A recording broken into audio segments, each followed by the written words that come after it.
In chemistry, geometry refers to the three-dimensional shape of a molecule.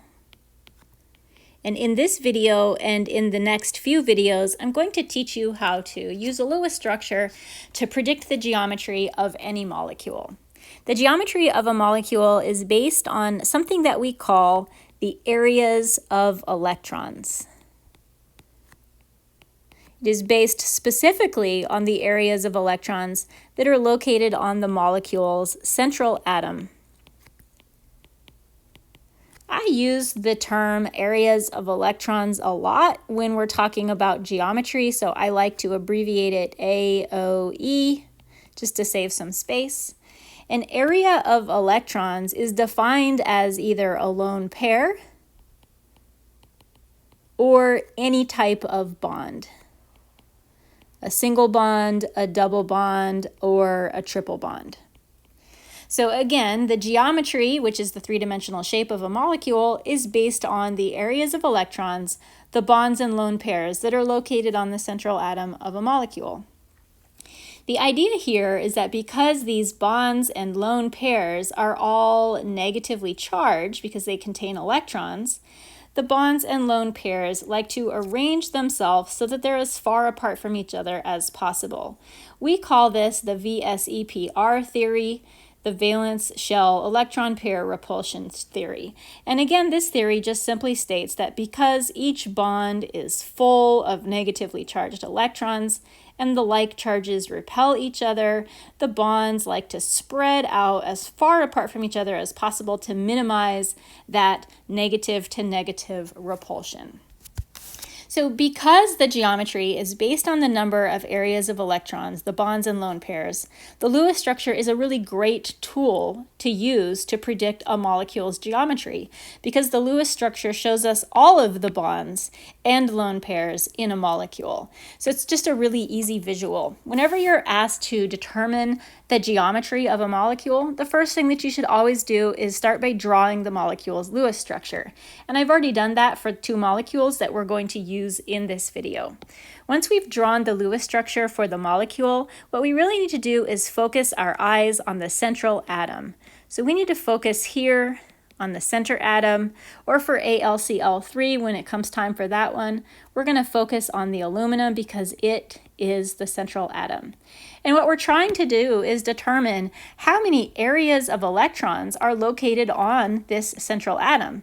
So for the time being, we're going to ignore the outer atoms completely, and we're just going to look at bonds and lone pairs that are located on our central atom. Remember that any type of bond counts as an area of electron.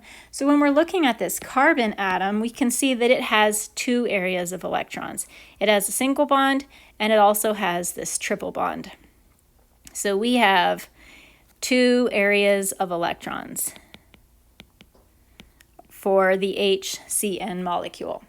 Now remember, the VSEPR theory says that these two areas of electrons want to get as far apart from each other as possible. And the way that I've drawn this molecule, I've already drawn them in a way that they're just literally as far apart from each other as they can be. This distance from the single bond to the triple bond is measured to be 180 degrees. So that is the angle between those two bonds. And we refer to that as the bond angle. And again, that is the angle from the single bond all the way over to the triple bond. 180 degrees represents putting those bonds as far apart from each other as possible. If you could imagine 90 degrees, you could see they're going to be closer together. So this particular molecule has a bond angle of 180 degrees.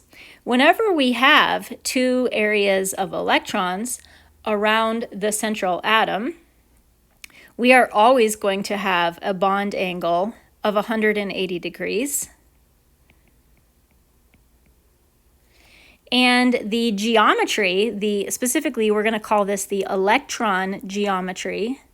The electron geometry, when we have two areas of electrons, is called linear.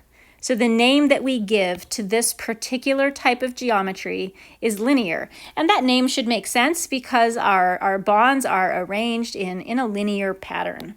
We have another type of geometry as well. The other type of geometry is called the molecular geometry. And the molecular geometry, which we're really not going to focus on a lot in this video or even in the next video, the molecular geometry, first I'm going to just tell you that it is linear. It's not always exactly the same as the electron geometry. The molecular geometry is a little different in that it only looks at the bonds on the central atom.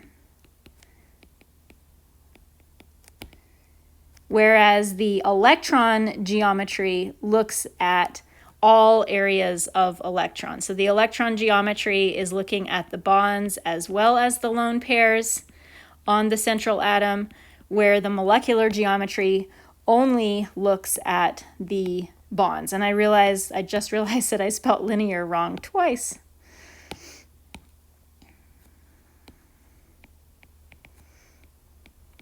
So I have some software that I'm going to use that we can actually model the HCN molecule to give you guys an idea of what it looks like or what we think that it looks like. This is free software that anybody can access. It doesn't require a download. This is a website, moleview.org. And what I'm going to do on here is just draw the HCN molecule.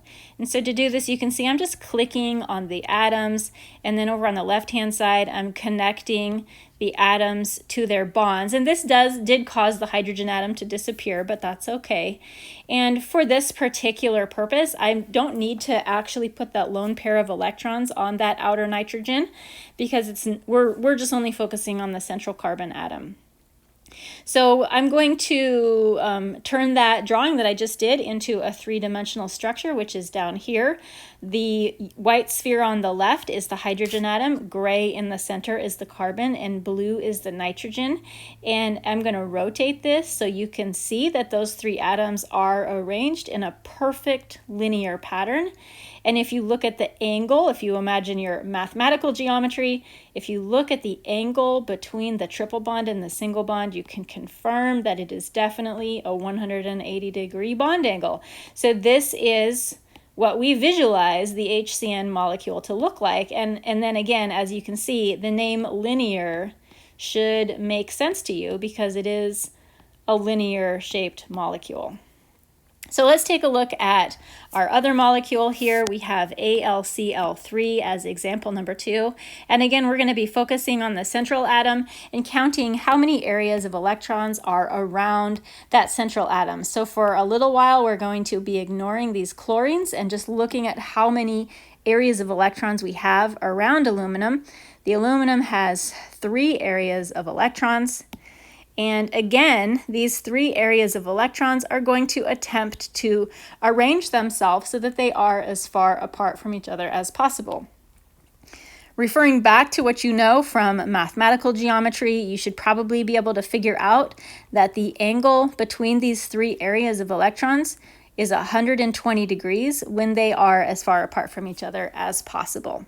When a molecule has 3 areas of electrons, the electron geometry, which I'm going to abbreviate EG, is called trigonal planar. The trigonal planar. And the molecular geometry, which again, remember the molecular geometry only looks at bonds on the central atom.